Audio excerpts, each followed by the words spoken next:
This is the Janet Killeen Books podcast. I am reading from my collection of short stories, There Is a Season.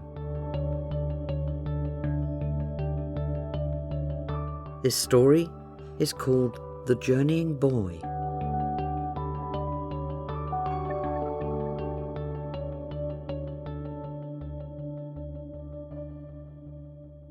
The Journeying Boy. What past can be yours, O journeying boy, towards a world unknown? Midnight on the Great Western by Thomas Hardy. Part 1. Along the grey beach of platform there was a tide of faces, a tide gathering itself before the surge, swollen, tense, and very still. He felt how strange the quietness was, until he discerned the mutely frozen faces of the children, the stricken averted eyes of their mothers. The sharp perpendicular of the platform dropped to the shining rails which ran together away from London, to unimaginable strangeness. And approaching now, the champing hiss of the train, shunting its coaches slowly, shuddering as it jarred against the buffers. Galvanized by the train's impact, sound and movement stirred within the crowd. Piteous lifted faces were kissed. Paired children, hand gripping hand, brightly competent gestures and voices marshalled children forward in groupings of 10 and 12, and the waving began. "Who are you with?" a voice demanded, seeing him alone. A slender, taller than average boy of perhaps 14, holding, as did all the others, the brown small suitcase, the cardboard gas mask box over the shoulder.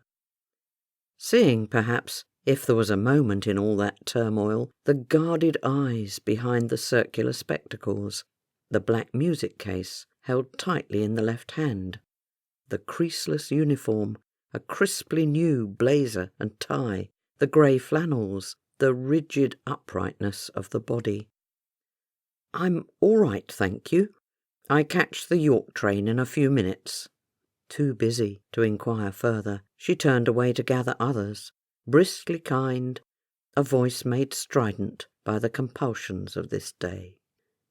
He looked away, knowing that his small trunk was to be loaded into the guard's van, that he must change at York and ask for the platform for the Hull line to make his connection. A new school, boarding, not day school now, since schools in the city were scattering their pupils into the country, his previous choral scholarship, a bursary that made his fees possible. For a brief moment he had seen his urgent father, now uniformed as a territorial, telling him to do his best. His mother, always distant, relieved, he sensed, at his departure, of a child she had found herself unable to love.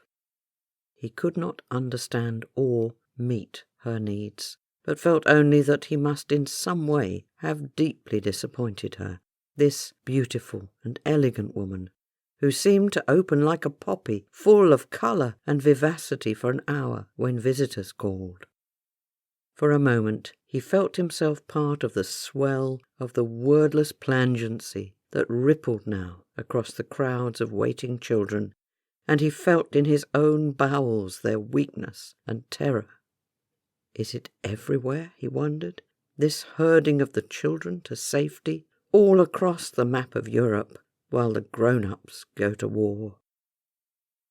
He climbed into the carriage, hearing as he did so the conclusive clunk of the doors, and stifled shocked murmurs from the other children seated with him as the whistle blew, and from beneath their feet the turning wheels took them away, past the blur of waving hands, past the strong iron pillars of the station canopy, and then the end of the platform dipped and fell behind, and streets and churches, tenement blocks and factories swarmed into view and vanished in their turn.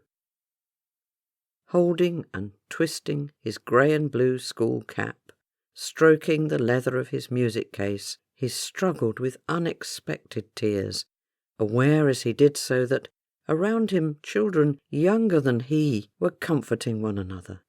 Older sisters quietly reassuring their brothers and sisters, older brothers gruffly and fiercely protective. The carriage seemed held in an awed hush, as though to speak above a whisper would break down all the flood defences. Time was subject to the tempo of the wheels and the pace at which they rattled over the points and the junctions of the rails. Strangely, but not really strange, many children soon slept as the exhausting waiting hours and the weight of their distress was gathered and soothed by the rhythm and sway of motion that took them further and further away from their homes. David turned to the window. Indistinct reflections drifted behind his own in the dull grey light. A mirage of children that danced and swayed between the telegraph poles. Outside, an insubstantial world that rushed alongside and then fled away. He rested his head against the cold glass, smeared and pocked with soot and weather, and he too slept. When he awoke, they had arrived at Huntingdon, and all along the train children were disembarking, holding tightly all that they had of themselves and climbing down to the platform. Here were more adults, with the same strained kindness in their voices, the lists, the groupings, the upturned faces of the children, the hands held. He watched as the train waited, shuffling steam along the platform. At length the guard walked past, and the last doors slammed, green flag, whistle, the jolt of brakes released, then couplings screeching over the network of criss-crossing lines, and the train urged forward. This time, although he leaned against the window, looking through and beyond the reflection of his carriage into the countryside, flat and green around him, he did not sleep, or, if he did, it was not sleep as he had ever slept before, but a trance of intense wakefulness. He saw beyond the glass a boy, perfectly still, as though he too moved at exactly the same pace, carried forward by a train, but this boy was not facing sideways like himself. This was not a reflection or trick of the light from another part of the carriage. This boy faced outwards towards him, staring fixedly at a small point of light, and he was standing, his hands gripping a bar or rail. David could not see what it was, nor make out the blurred figures behind the boy, nor understand how he could see the boy, but not through any glass. For a few minutes they drew exactly level, although there was no parallel set of rails beside the carriage, and the boys watched each other wordlessly, intimately. Then the other train, if train it was, fell back, and the face vanished, leaving only the most distinct impression on his sight, as though in some way etched on his retina. The stations passed: Peterborough, Grantham, Newark, Doncaster, and at each a slow repetition of children departing into exile, and the late September afternoon dimmed into twilight before the train drew into York. He stepped down onto the curving platform, collected his trunk from the guard's van, and sought out a porter and the Hull train. He gazed down the sweep of lines back to London, then turned away, but not before he saw again in his mind the boy's watching eyes, and experienced a sense of accompaniment, though whether this boy was travelling now, or long ago, or had yet to begin his journey, he could not tell. He did not feel afraid.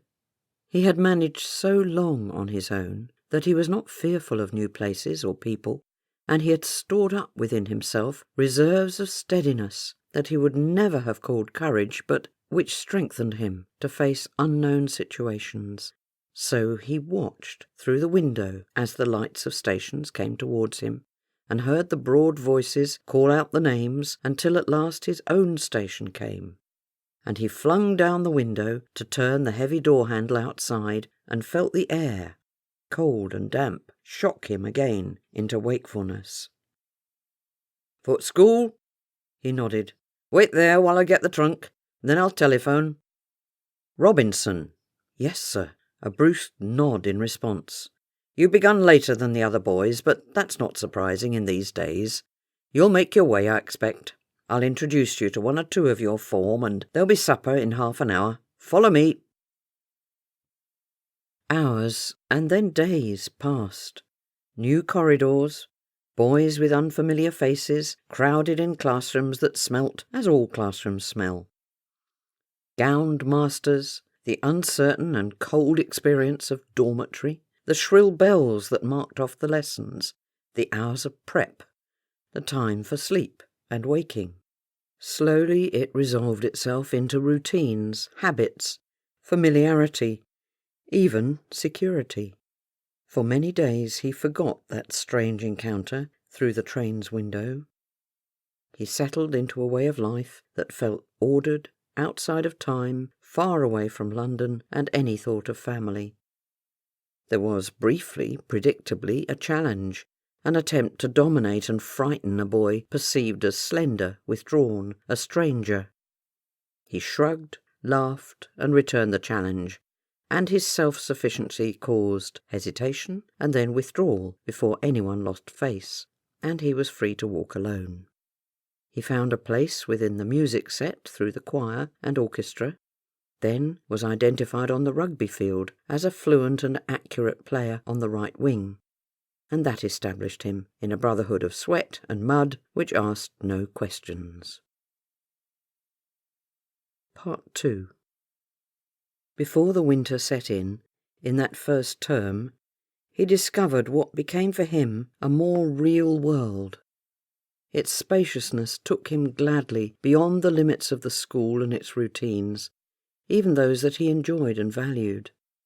Training for matches led him to run alone, across the countryside, up into the wolds high above the plain of York, which stretched from the great shining curve of the Humber to the distant towers of the Minster to the north. He ran, seeking the space that gave him the high views, the huge expanse of sky that in that first autumn was coldly blue, fading to silver grey at the margins of sight.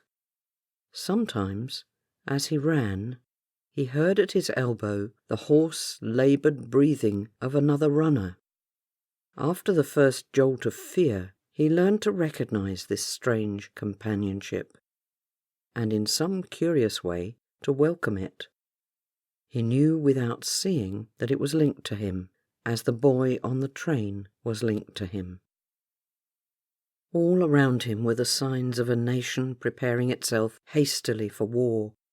The town filled with the grey-blue uniforms of young men, and the skies were threaded with the trails of aircraft and the snarl of their engines. Airfields, Pocklington, Driffield, Leconfield, developed around them. Flattened and concreted runways, low oblong buildings, barbed wire, and guarded gateways. Across the flat ground it was the wind and rain that pelted and tore at the frail aeroplanes, their young pilots, the soaked and chilled ground crews. In those early days the busyness seemed unreal, the war very distant, and the school an island of safety that could not be touched. And as the war gathered itself, his life and its routines seemed unchanged. He rarely heard from home, he enjoyed many of his lessons, threw himself into the pleasure of music, joined with other boys in activities that made him accepted and acceptable, even though within himself he felt a separateness that he could not explain to anyone. Sometimes, running, he heard the urgent breathing beside him, and knew himself and his survival to be linked to this stranger. Only at Christmas did the glass dividing the two worlds melt for a moment, and even though he experienced it with great intensity, it made no sense to him. The boys were gathered in the school's chapel for the 9 lessons and carols service. In the hush and ceremony, David stood with the choir to sing "Unto Us a Boy is Born," enjoying the mounting drama of the unfolding story, the rising crescendo and falling away of the chorus, the stamping chords of the organ. Herod then with fear was filled, a prince he said in jury, all the little boys he killed in Bethlehem in his fury. He felt within himself a sense of horror, as though he stood at the edge of a terrible cliff. The chorus engulfed him. The floor slid away from him, and he gripped the wood of the choir stall in front of him until the vertigo passed. Later, for hours after lights out in the dormitory, he shuddered in remembrance, shivering with cold and terror.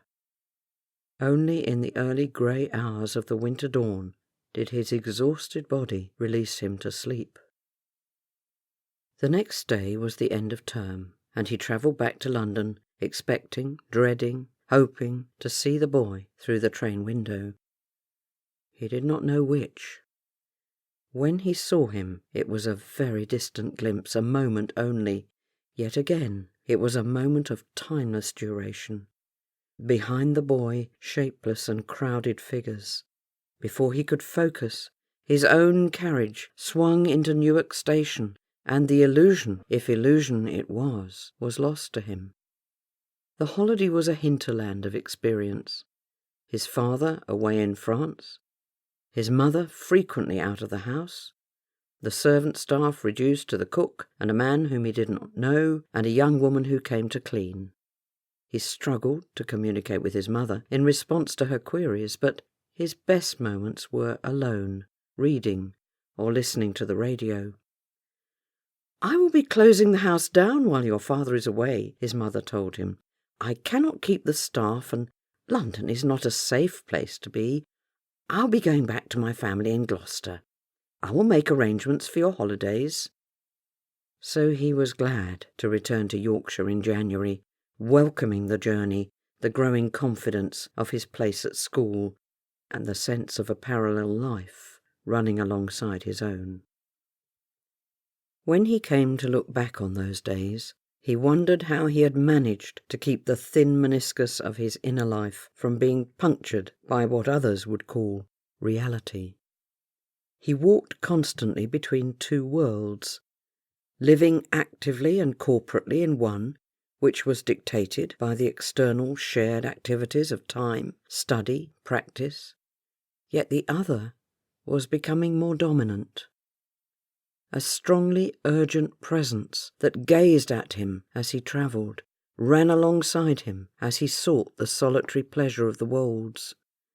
Sometimes he sensed a stumbling and weakening in the running figure beside him, or an unuttered cry in the mouth and eyes of the watching boy.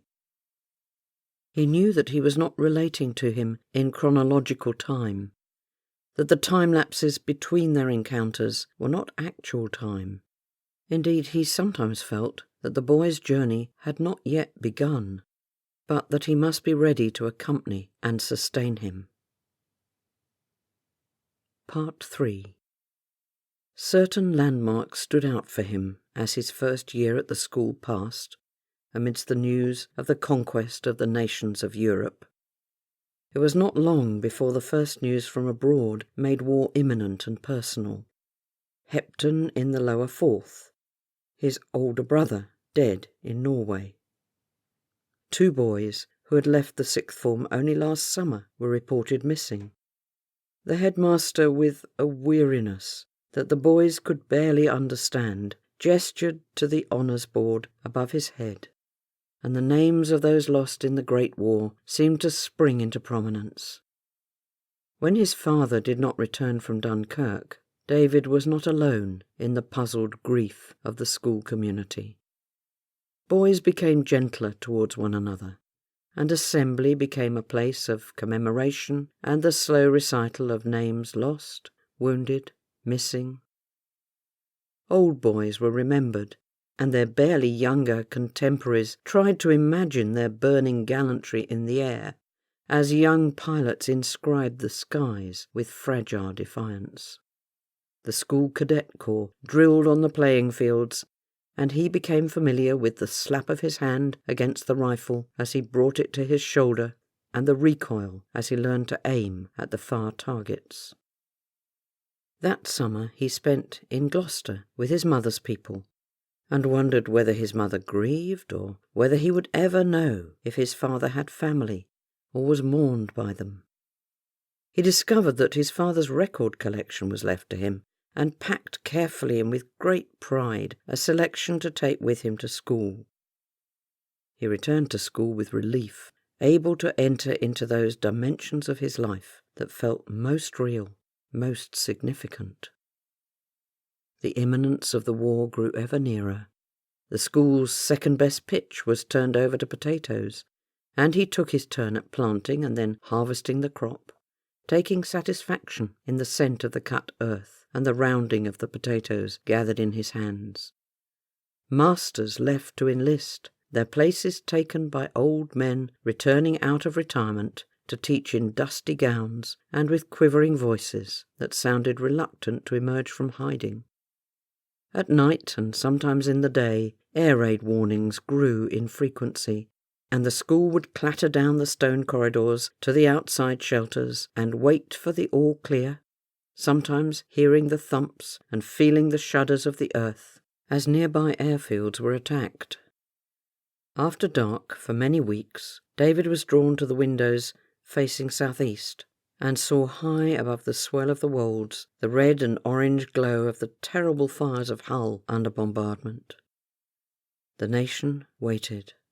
Months of losses, of indrawn breath, of horror and expectancy. Younger men released from service began to return to teaching, carrying scars of mind as well as body, sardonic and sharp-tongued. Rarely they told stories. The black horror of the Atlantic swell and the oil slicks that burned men before they drowned, the strong pulse of the desert sun, the mountains of Crete, and the courage of shepherds and fierce village women. That second summer, ending his year in the lower fifth, marked a turning point for him.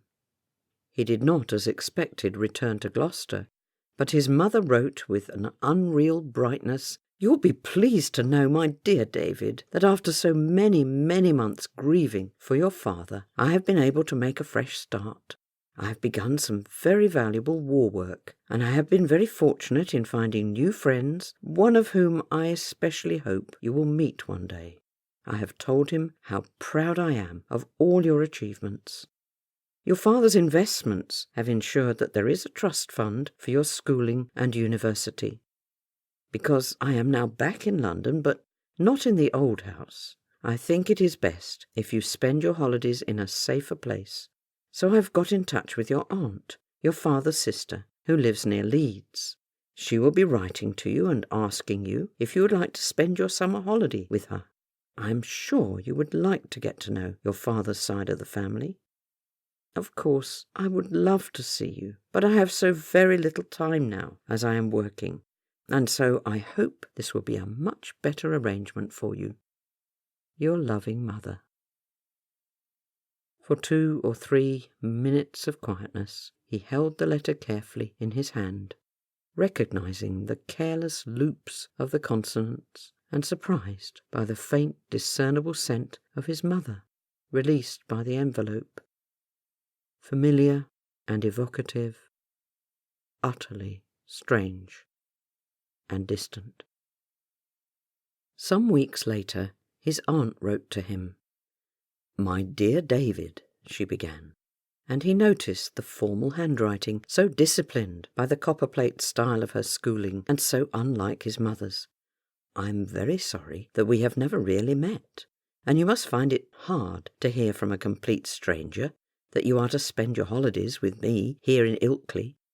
I can only say that when we were young, your father and I were very close. It was a great sadness to me to hear of his death, and to feel I might never know his son, so I look forward to welcoming you." He sensed a surge of feeling from her and struggled to identify his own response. His privacy, his self-sufficiency, the parallel lines of his inner and outer journey, all those things were too precious to him to be disrupted by an appeal from a stranger. He was wary as he responded. "I will meet you at the station ticket barrier in Leeds," she answered him by return, "and we will catch the bus. The trains are often slow, but I will wait until you come, so do not be alarmed if the train is very late." He began the holiday with reluctance, amidst many other pupils who found it hard to return to unknown situations. The journey first to York and then to Leeds, on slow and frequently stopping trains, frustrated him, and he struggled with unfamiliar anxiety. He looked almost eagerly out of the window to see whether he was to be accompanied westward. Only as the train began to draw into Leeds did he glimpse the boy again, and for moments only. But the focus of the boy's gaze shocked him. If he could, he would have drawn back from a scrutiny so intent and searching. As she had promised, his aunt was waiting beside the ticket collector, a small, beige-costumed woman with a hat set at an angle on her greying hair, and when she stepped forward to shake his hand, he saw that she had brown eyes like his own. As they touched, her hand was dry and strong. He saw that her eyes filled for a moment, but she greeted him gently and quietly. "You are David. I could not mistake you. Come with me. Let us find our bus." He was glad of her restraint. During the holiday, she let him find his own way into relationship. Some days he chose to run or walk up into the moors above Ilkley and discover the wildness and rigour of a different landscape. In the evenings she played the piano, or they listened together to the radio, laughing at the same kind of comedy, appreciating the same music. He felt a sense of homecoming that he had never expected. The days and nights around them were perilous and darkened with air raids, and the daily news of horror in Europe. But they found light and comfortableness behind the blackout, and in the sharing of simple food. When necessary, they huddled in the Morrison shelter under the dining table and ate bread and cheese and drank cocoa from the thermos that she prepared every evening. Very slowly he began to ask about his family. The father he hardly knew, the grandparents he did not know at all. The reasons why he had never met her. "Your father was born in 1902, she told him once, sipping the cocoa carefully and arranging the rug around both of them as they listened to the distant bark of the anti-aircraft shells, the throb of the bombing raid, the stamping thud of bombs in the distance. I was a girl of 6 when he was born, and our mother died 5 years later of another pregnancy, I think, although no one would say. Children, you see, were to be seen and not heard in those days, and I was a little mouse of a child and did not ask questions." She looked quickly at him and saw him nod, with his strange gravity of apprehension. "So from that time onwards, I looked after my younger brother, and we were very close. Our father was busy all day at the factory, and then the war came and took away our elder brother, and he never came back. Father did well in the war, making boots for the army as well as shoes, but his eldest son's death took away the meaning of it all, and he became an angry, unapproachable man, old long before his time.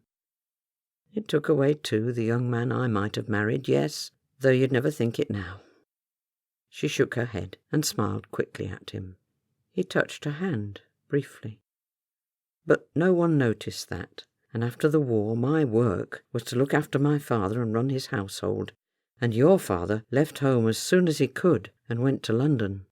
He did not quarrel with father, but they were distant, and only the business would bring them together. So when my father, your grandfather, David, died in 1923, I was left enough to buy a small house, as you see, and the business went to your father. He closed down the factory in the north and began life in London and married, and we drifted away from one another. Your father moved in very different circles. I gave piano lessons and worked as a receptionist for the doctor. I still do. We had very little in common, your father and his wife and I. I saw you once as a baby, but that was long ago." She fell silent. "And it is all happening again," she said with an indrawn breath, and to herself rather than to him. "The women and the children waiting for the men who may never come back."